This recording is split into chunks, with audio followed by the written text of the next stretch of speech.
வீடியோக்குள்ளே போகிறதுக்கு முன்னாடி ஒரு ஆப்பை பற்றி தெரிஞ்சுக்கலாம். ஆப் நேம் இஸ் பைமோட் and this video also sponsored by பைமோட். பைமோட்ன்றது ஒரு நல்ல grocery, skin care products and hair oil இந்த மாதிரிலாம் நிறைய வீட்டுக்கு தேவையான விஷயங்கள்லாம் இருக்கும்ல.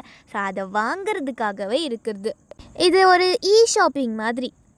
இதுலேயே நிறைய பிராண்ட்ஸ் எல்லாம் இருக்குது. ஸோ அந்த பிராண்டை வச்சும் நீங்கள் அந்த ப்ராடக்ட்ஸ் எல்லாமே வாங்கிக்கலாம்.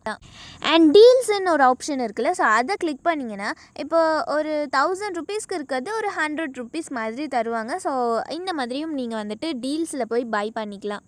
இதனால் கண்டிப்பாக நமக்கு யூஸ்ஃபுல்லாக இருக்கும். வெளியில் போய் எந்த ப்ராடக்ட்டும் வாங்க வேண்டிய அவசியம் இல்லை. இதில் ப்ராடக்ட் விற்கிறது எல்லாமே ரொம்ப குவாலிட்டியாக பெஸ்ட்டாக இருக்கும் அண்ட் ரொம்ப பட்ஜெட் ஃப்ரெண்ட்லியாக இருக்கும். அண்ட் ஆல்சோ லிங்க் வந்துட்டு டிஸ்கிரிப்ஷனில் கொடுத்துருக்கேன். கண்டிப்பாக வந்துட்டு மிஸ் பண்ணாமல் பாருங்கள். இதில் நம்மளோட ஃபேவரட்ஸ் ஐட்டம்ஸ் வச்சுக்கலாம். நம்ம ஃப்ரீக்வெண்ட்டாக இப்போ ரீசெண்டாக வாங்கின ப்ராடக்ட்ஸ் என்னென்ன நம்ம தனியாக நமக்குன்னு ஐடி யூஸ் பண்ணி அதை வந்துட்டு ஓப்பன் பண்ணிக்கலாம். அண்ட் அந்த 3 கோடு மாதிரி இருக்கும். ஸோ அந்த ஆப்ஷனை கிளிக் பண்ணி பார்த்தீங்கன்னா ஷாப் பை கேட்டகரின்னு இருக்கும். ஸோ அதில் கேட்டகரைஸ் பண்ணி வச்சுருப்பாங்க. அதை எடுத்து கூட இப்போ ஒரு ரெடி டு குக்குன்ட்டு இருக்குல்ல, ஸோ அது வந்துட்டு ஒரு ரெடிமேட் ஃபுட் ஐட்டம்ஸ் மாதிரி இருக்கும். ஸோ அதை கிளிக் பண்ணி பார்த்தீங்கன்னா அதில் வந்துட்டு நிறைய ஃபுட் ஐட்டம்ஸ் வரும். லைக் ஒரு 5 மினிட்ஸில் குக் பண்ணுற மாதிரி இந்த மாதிரிலாம் இருக்கிற வச்சுட்டு நம்ம வந்துட்டு அது வாங்கிக்கலாம். அண்ட் வீட்டுக்கு தேவையான பொருட்கள் லைக் நைஃபாக இருக்கட்டும், ஏதாவது ப்ரூம் ஸ்டிக்கு, இந்த மாதிரிலாம் மேட்டு, இந்த மாதிரிலாம் நம்ம வந்துட்டு இதில் வாங்கிக்கலாம். ஸோ கண்டிப்பாக வந்துட்டு இது நமக்கு யூஸ்ஃபுல்லாக இருக்கும். லிங்க் டிஸ்கிரிப்ஷனில் கொடுத்துருக்கேன். ஆப் லிங்க் இன்ஸ்டால் பண்ணி யூஸ் பண்ணி பாருங்க. வீட்டில் எளிமையான முறையில் குக்கரில் ரொம்ப சுலபமாக எப்படி செய்யலாம் தான் இன்னைக்கு நம்ம பார்க்க போகிறோம். சர்க்கரை பொங்கல் நல்ல டேஸ்ட்டாக எப்படி பண்ணலான்னு வாங்க பார்க்கலாம். முதல்ல ஒரு பேனில் 1/4 கப்புக்கும் கம்மியாக பாசிப்பருப்பு எடுத்துக்கோங்க. 2 ஸ்பூன் பாசிப்பருப்பு எடுத்தா சரியா இருக்கும். இப்போ இதை மீடியம் ஃப்ளேம்ல வச்சு லேசா வறுத்து எடுத்துக்கோங்க. பாசிப்பருப்பு ரொம்ப நிறமாறணும்னு அவசியம் இல்லை. லேசா வறுபட்டு வாசனை வந்தா மட்டும் போதும். கொஞ்ச நேரத்திலே பாத்தீங்கன்னா பாசிப்பருப்பு வறுபட்டு வந்துடுச்சு.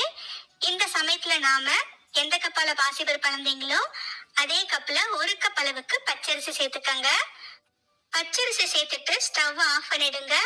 பேனோட சூட்லயே 1 நிமிஷத்துக்கு பச்சரிசிய நல்லா கலந்து விட்டுக்கோங்க. பச்சரிசி லேசா சூடாகட்டும். அவ்வளவுதான். இப்ப நாம இதை வெளியே எடுத்துடலாம். அடுத்த ஒரு குக்கர்ல 1 டேபிள் ஸ்பூன் நெய் எடுத்துக்கோங்க. இந்த நெய் லேசா சூடானதும் நாம வறுத்து வச்ச அரிசி பருப்பை 2-3 தடவை நல்லா கழுவிட்டு தண்ணிய சுத்தமா வடிகட்டிட்டு அதுக்கப்புறமா இந்த நெய்ல சேர்த்துக்கோங்க.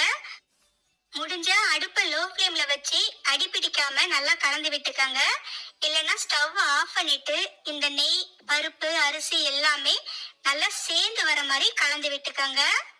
இந்த மாதிரி நெய்ல வறுக்கிற மாதிரி கலந்து விடும் போது நமக்கு பொங்கலோட டெக்ஸ்சர் ரொம்பவே நல்லா இருக்கும். பார்க்கறதுக்கும் பொங்கல் கொஞ்சம் பளபளன்னு நல்லாவே இருக்கும். அதுக்காகத்தான். இப்ப நம்ம அடுத்து தேவையான அளவு தண்ணி சேர்த்துக்கலாம். 1 கப் அரிசிக்கு 5 கப் அளவுக்கு தண்ணி சேர்த்துக்கோங்க. அடுத்து இதுல 1/4 ஸ்பூனுக்கும் கம்மியா கொஞ்சமா உப்பு சேர்த்துக்கோங்க.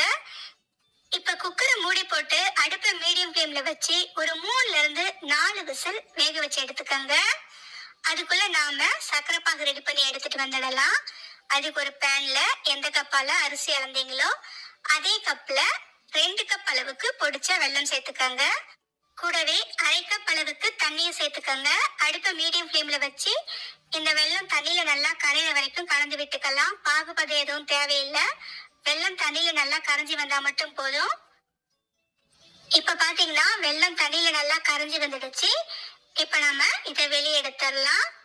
அடுத்து ஒரு பேன்ல 2 டேபிள் ஸ்பூன் நெய் எடுத்துக்கோங்க. இந்த நெய் லேசா சூடானதும் பொடியாய் நறுக்கிய தேங்காய் ஒரு 2 ஸ்பூன் அளவுக்கு சேர்த்துக்கோங்க. தேங்காய் ஆப்ஷன் தான், விருப்பம் இருந்தா சேர்த்துக்கோங்க. ஆனா தேங்காய் சேர்க்கும் போது பொங்கல் ரொம்பவே நல்லா இருக்கும். இப்ப இந்த தேங்காய் லேசா கிறிஸ்பி ஆகிற வரைக்கும் நல்லா கலந்து விட்டுக்கோங்க. அடுத்து இதுல கொஞ்சமா முந்திரி பருப்பு சேர்த்துக்கலாம். இந்த முந்திரி பருப்பு லேசா செவக்கட்டும். கூடவே கொஞ்சமா காஞ்ச திராட்சை. இப்ப இது எல்லாமே சேர்ந்து நல்லா பொரிஞ்சு வந்ததும் நாம இதை வெளியே எடுத்துடலாம். குக்கர்ல இருந்து ஸ்டீம் இறங்கினதுக்கு அப்புறம் ரொம்ப கஞ்சி மாதிரி மசிக்காம அரிசி அங்கங்க தெரியுற மாதிரி லேசா மட்டும் மசிச்சு விட்டுக்காங்க. அவ்வளவுதான். அடுத்து நாம கரைச்சி வடிகட்டி எடுத்து வச்ச வெள்ளைப்பாக சேர்த்துக்கலாம். அடுப்பு லோ ஃப்ளேம்ல வச்சு இந்த வெள்ளைப்பாகு சாதம் எல்லாமே நல்லா சேர்ந்து வர மாதிரி கலந்து விட்டுட்டே இருங்க. இப்ப பாத்தீங்கன்னா அடுப்பு மீடியம் லோ ஃப்ளேம்ல வச்சு இது ரெண்டுமே சேர்ந்து லேசா கொதிக்கிற வரைக்கும் கலந்து விட்டுட்டே இருங்க. ஒரு 1/4 ஸ்பூன் அளவுக்கு ஏலக்காய் பொடி சேர்த்துக்கங்க. கூடவே ஒரு கடுகு அளவுக்கு பச்சை கற்பூரம். பச்சை கற்பூரம் ஆப்ஷன் தான், ஆனா பச்சை கற்பூரம் சேர்த்தீங்கன்னா கோவில்ல கொடுக்குற பொங்கல் மாதிரி இருக்கும், அதுக்காகத்தான். அரிசி பருப்பு வெல்லம் எல்லாமே சேர்ந்து ஒரு 2 நிமிஷத்துக்கு லேசா கொதிக்கட்டும். அடுத்து இதுல நாம வறுத்து வச்ச முந்திரி திராட்சைய நெய்யோட சேர்த்துக்கலாம். இப்ப இது ஒரு முறை நல்லா கலந்து விட்டுக்கங்க. எல்லாமே சேர்ந்து நல்லா கலந்து விட்டதுக்கு அப்புறம் நாம ஸ்டவ் ஆஃப் பண்ணிடலாம். அவ்வளவுதான், சுட சுட சர்க்கரை பொங்கல் நெய் மணக்க மணக்க சூப்பரா ரெடி ஆயிடுச்சு. அவ்வளவுதான்.